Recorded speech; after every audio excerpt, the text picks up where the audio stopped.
एक छोटे से गांव में आशा देवी अपने दो बेटियों के साथ रहती थी।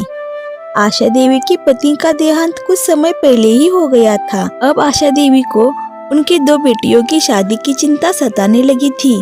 पंडित जी, उषा और पूजा अब बड़ी होने लगी है। मैंने आपसे कितनी बार विनती की है कि आप उन दोनों के लिए कुछ अच्छा सा रिश्ता ढूंढ लीजिए, किंतु आप है कि आज तक कोई भी जगह लेके नहीं आई है। आखिरकार कितने दिन तक मैं ऐसी ही कुंवारी लड़कियां घर में बिठा कर बैठूंगी।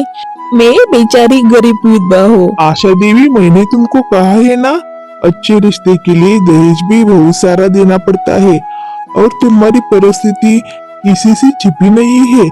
तुम मुश्किल से अपना गुजारा करती हो और दहेज देना तुम्हारे बस की बात नहीं है। तो क्या करूँ पंडित जी, ऐसी ही कुंवारी लड़कियां घर में बिठा कर रख दूं क्या? एक रिश्ता है, किंतु लड़की की उम्र 50 साल है। हाल ही में उसकी पत्नी का देहांत हुआ है। उसको दो बच्चे भी है, खानदान भी बड़ा है, आदमी भी अच्छा है। तुम कहे तो ये रिश्ता में फिक्स कर सकता हो। तुम्हारी बेटी वहाँ खुशहाली मजे से जिंदगी बिताएगी। 50 साल? लोग क्या कहेंगे? लोगों की सुननी है तो ऐसी ही कुंवारी लड़कियां घर में बिठा कर रखूंगी। मैं तो चला। रुकिए पंडित जी, ठीक है, मैं तैयार हूँ इस रिश्ते के लिए। इसी तरह अगले कुछ दिनों में पूजा का विवाह सुनील से हो जाता है। अपने से बड़े पिताजी की उम्र के आदमी से पूजा की शादी हो तो जाती है, किंतु पूजा सुनील से बात करने में भी अब संकोच करती थी। सुनील जब भी पूजा से बात करने के लिए आता तब पूजा वहाँ से चली जाती थी, किंतु सुनील ये सारी बातों को नजरअंदाज करता था, इसलिए वो कभी कुछ नहीं कहता था। सुनील को दो बच्चे थे, पिंकी और राजू। उनके घर में सुनील की विधवा बहन विमला भी रहती थी। विमला हमेशा सुनील के दूसरी शादी करने के खिलाफ थी, फिर भी सुनील ने शादी की थी। सुनील पूजा का मन बहलाने के लिए हर प्रयास करता था। वो पूजा के लिए अच्छे अच्छे गिफ्ट भी लाकर देता था। पूजा भी वो सारे गिफ्ट सुनील से लेती थी, किंतु अभी तक पूजा सुनील से गुमसुम ही रहती थी।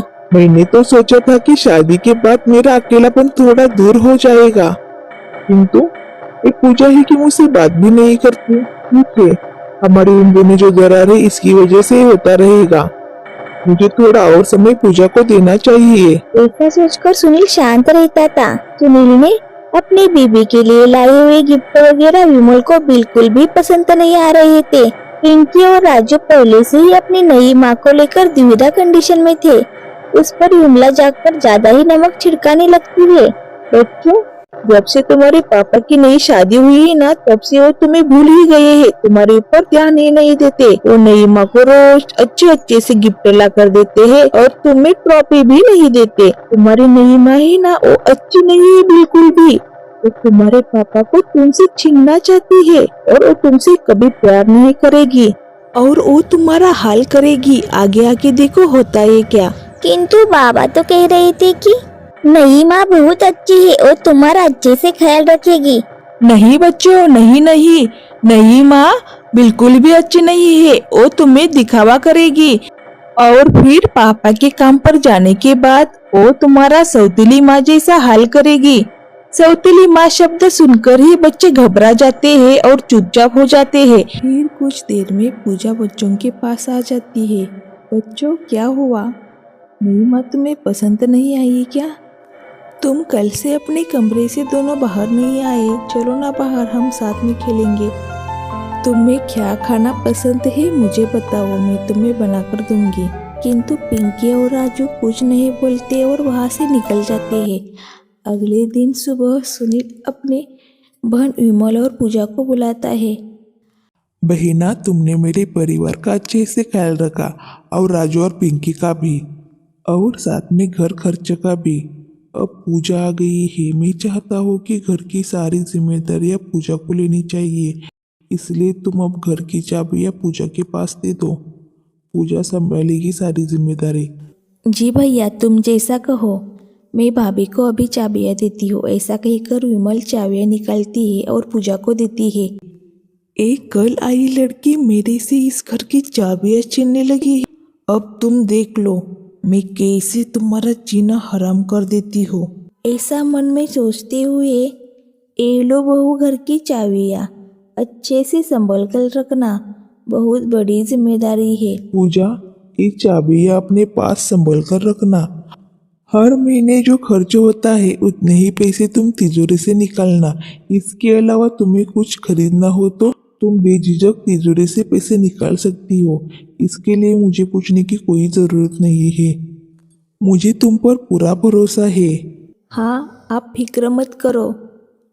आपने मुझे इतनी बड़ी जिम्मेदारी दी है, इसका मैं अच्छे से पालन करूंगी। किंतु ये सारी बातें विमल को बिल्कुल भी पसंद नहीं आ रही थी। दोपहर में पूजा अपने हाथों से बनाए छोले भटूरे बनाकर अपने बच्चों के पास ले जाती है। पूजा को देखते ही पिंकी और राजू वहाँ से जाने लगते हैं। पूजा उनको रोकती है। पिंकी, राजू, रुको। तुम ऐसा क्यों कर रहे हो? मुझसे बात नहीं करते?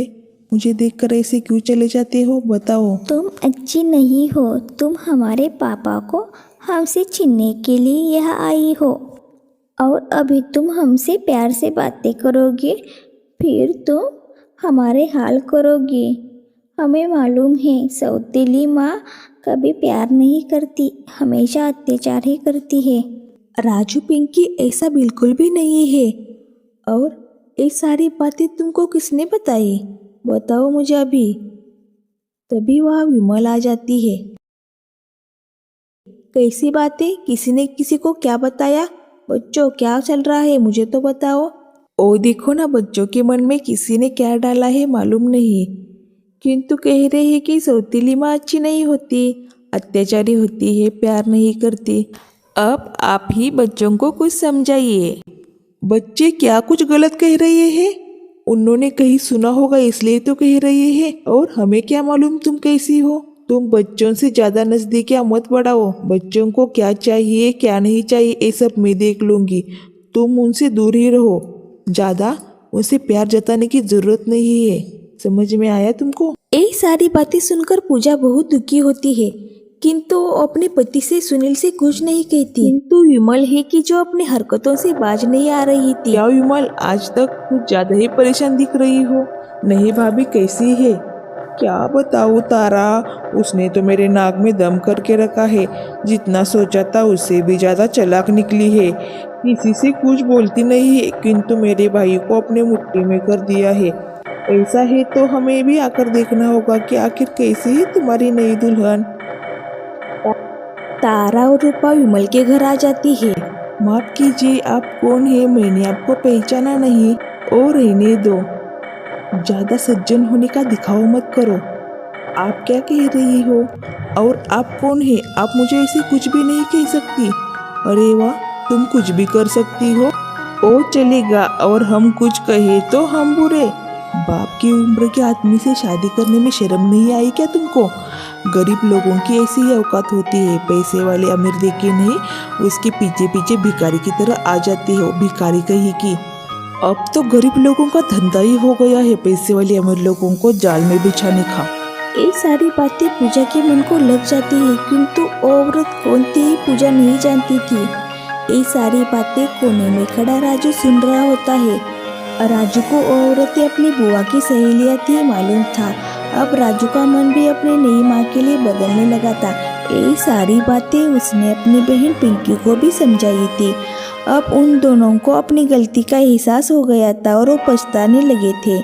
विमल फिर से राजू और पिंकी के पास आती है और नई माँ के बारे में उल्टी सीधी बातें उनको बताती है। क्या हुआ बुआ जी, आज क्या बताने आई हो?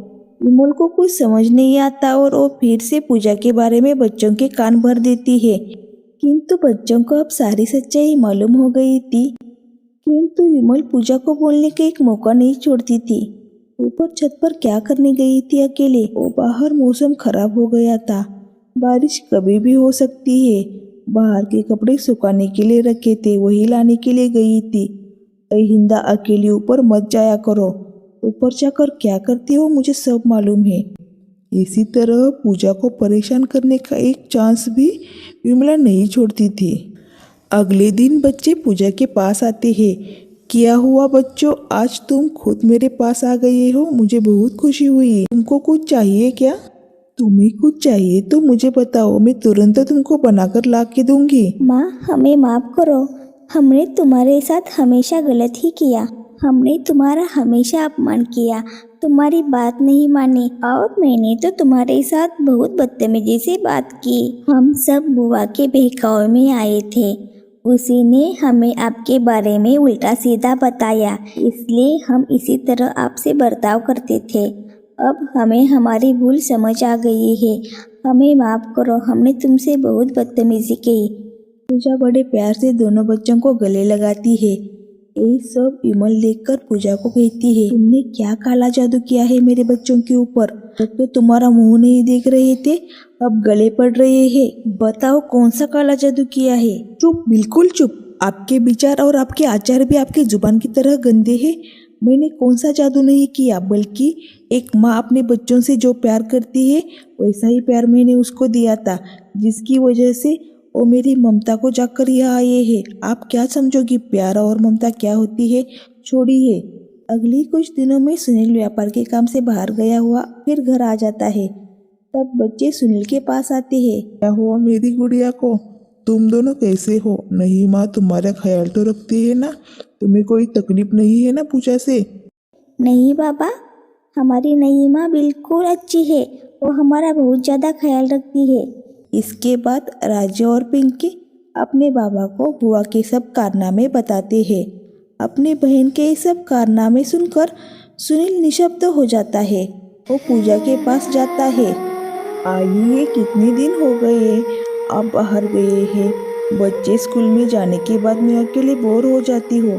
इतने दिन बाहर मत रहिए, यहाँ भी तुम्हारा इंतज़ार करने वाला अब कोई है। सुनील को विश्वास नहीं हो रहा था कि पूजा के मन में इतना बड़ा बदलाव कैसे हो गया था। अब पूजा ने सुनील को अपने पति के रूप में पूरी तरह स्वीकार किया था। सुनील ने अपनी बहन का विमल का अब दूसरी जगह रहने का इंतजाम किया। सुनील, पूजा, पिंकी और राजू एक साथ खुशी से रहने लगे थे।